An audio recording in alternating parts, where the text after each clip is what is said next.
Assalamualaikum warahmatullahi wabarakatuh. Perkenalkan, saya Rifki Akbar Utama Putra dengan NIM F1D023-10149. Pada kesempatan kali ini akan menjelaskan mengenai modul 1 sampai dengan modul 5 sebagai tugas responsi dosen mata kuliah jaringan komputer.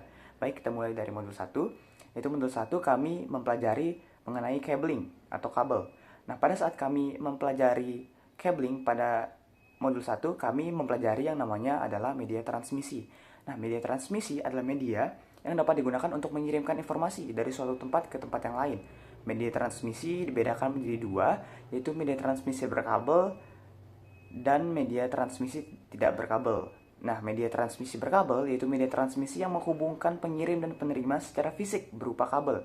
Kemudian media kedua adalah media transmisi tanpa kabel atau nirkabel, merupakan media transmisi yang dibedakan menjadi gelombang mikro, sistem satelit, inframerah, dan sinar laser. Nah, modul kemarin pada modul 1 kami berfokus pada media transmisi berkabel atau tipe twist pair atau UTP.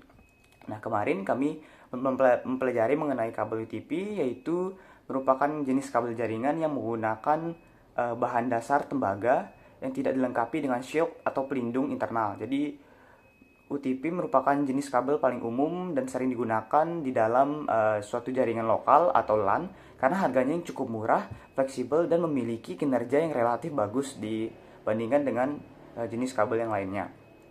Kemudian terdapat beberapa jenis pengkabelan UTP yang kami pelajari kemarin, yaitu terdapat dua jenis, yaitu strike dan cross. Yaitu kabel strike merupakan kabel yang digunakan untuk menghubungkan perangkat yang sama atau menghubungkan antara dua perangkat yang sama. Kemudian kabel cross untuk menghubungkan kedua perangkat atau dua perangkat yang akan dihubungkan yaitu berbeda. Jadi kabel strike untuk menghubungkan perangkat yang sama, kemudian kabel cross untuk menghubungkan perangkat yang berbeda.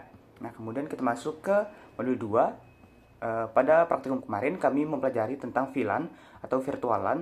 Jadi VLAN atau virtual local area network adalah teknologi yang memungkinkan pengelompokan perangkat dalam suatu jaringan fisik menjadi beberapa jaringan virtual secara logis. Nah, pada konsep praktikum kemarin atau pada konsep virtual LAN, VLAN memisahkan perangkat berdasarkan VLAN tertentu, meskipun semua berada dalam jaringan fisik yang sama atau terhubung pada switch yang sama.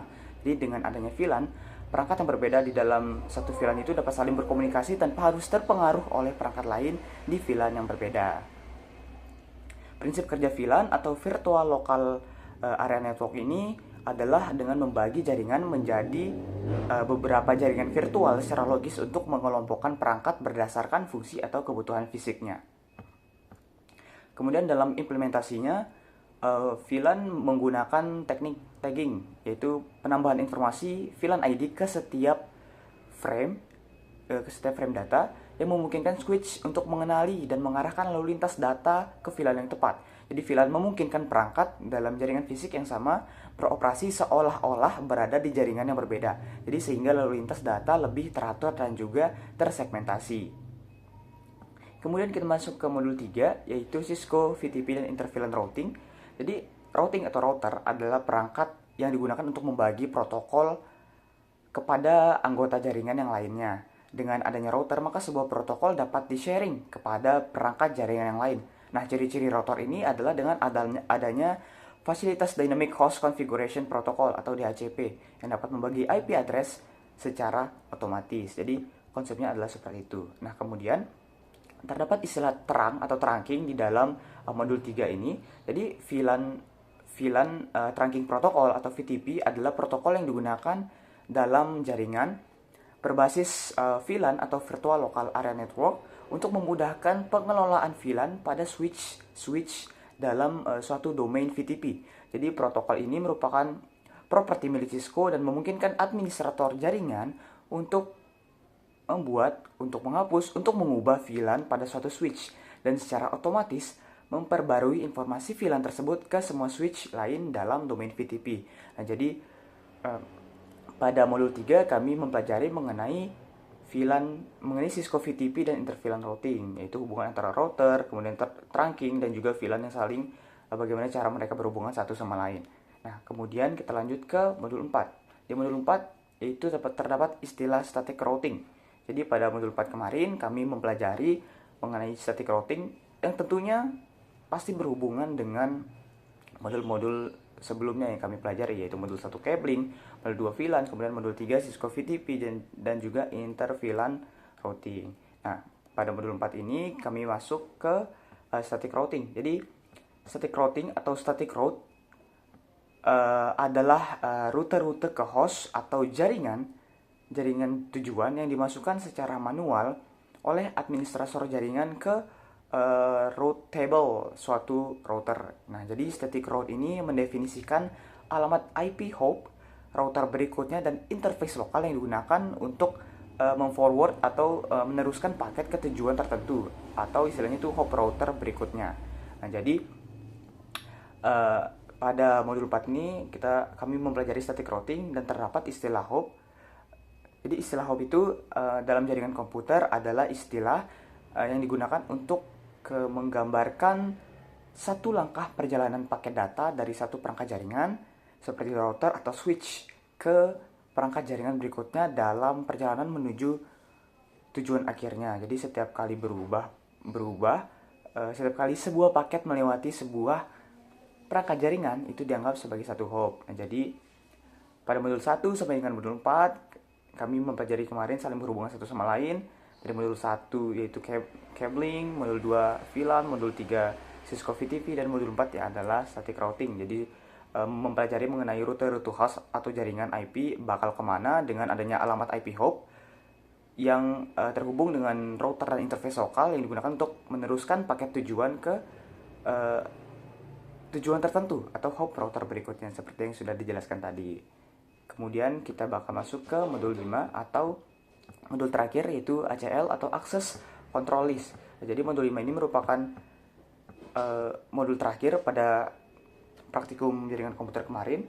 Jadi pada Access Control List ini kami mempelajari yang berhubungan dari modul 1 sampai dengan modul 5. Jadi Access Control List ini atau ACL adalah fitur di dalam jaringan komputer yang digunakan untuk mengontrol lalu lintas data dengan menentukan izin atau larangan terhadap paket-paket yang masuk atau keluar melalui perangkat jaringan, jadi seperti router atau switch. Jadi ACL ini berfungsi untuk menentukan apakah jaringan tersebut memiliki izin atau diizinkan atau dilarang terhadap paket-paket yang masuk atau keluar melalui perangkat jaringan seperti router atau switch. Nah, kemudian ACL ini atau Access Control List ini bekerja berdasarkan kriteria tertentu seperti alamat IP sumber atau source, kemudian alamat IP tujuan atau destination, kemudian ada port atau jenis protokol. Nah, jadi terdapat IP sumber dan juga IP tujuan yang disebut dengan istilah source atau IP sumber, kemudian IP tujuan dengan istilah destination. Nah, kemudian terdapat port juga dan juga jenis protokol lainnya. Kemudian dengan ACL ini administrator jaringan dapat meningkatkan keamanan, kemudian mengelola bandwidth, dan memastikan akses hanya diberikan kepada perangkat atau pengguna yang berwenang. Jadi fungsi utama dari ACL ini atau Access Control List ini ya tidak lain dan tidak bukan adalah menentukan apakah perangkat tersebut diizinkan atau ditolak untuk masuk ke sebuah jaringan. Jadi seperti itu. Kemudian dengan ACL administrator jaringan dapat meningkatkan keamanan, kemudian mengelola bandwidth dan memastikan akses hanya diberikan kepada perangkat atau pengguna yang berwenang. Jadi ACL dibagi menjadi dua jenis utama, yaitu standar ACL dan juga extend ACL. Nah, untuk standar ACL ini hanya memfilter berdasarkan alamat IP sumber saja. Jadi ACL hanya memfilter berdasarkan alamat IP sumber atau source. Nah, kemudian extend ACL itu adalah ACL yang memiliki kriteria yang lebih kompleks daripada standar ACL, yaitu IP sumber. Kemudian extend ACL itu memiliki kriteria yang lebih kompleks, termasuk alamat tujuan, port, dan protokol. Jadi extend ACL ini memiliki akses yang lebih kompleks yang mencakup semuanya dibandingkan dengan standar ACL yang hanya mencakup IP sumber saja. Jadi Access Control List tidak lain dan tidak bukan hanya untuk mengizinkan dan juga tidak mengizinkan untuk sebuah IP jaringan dapat masuk ke suatu tujuan tertentu. Nah, jadi pada praktikum jaringan komputer kemarin kami sudah mempelajari mengenai 5 modul tersebut, dari modul 1 yaitu cabling, modul 2 yaitu VLAN, modul 3 yaitu Cisco VTP dan inter VLAN routing, kemudian yang keempat adalah static routing, dan yang terakhir adalah Access Control List. Jadi sekian merupakan penjelasan dari saya mengenai modul yang telah kami lalui sebelumnya pada praktikum jaringan komputer. Sekian dari saya, mohon maaf apabila terdapat kesalahan. Wabillahi taufiq wal hidayah. Wassalamualaikum warahmatullahi wabarakatuh. Terima kasih.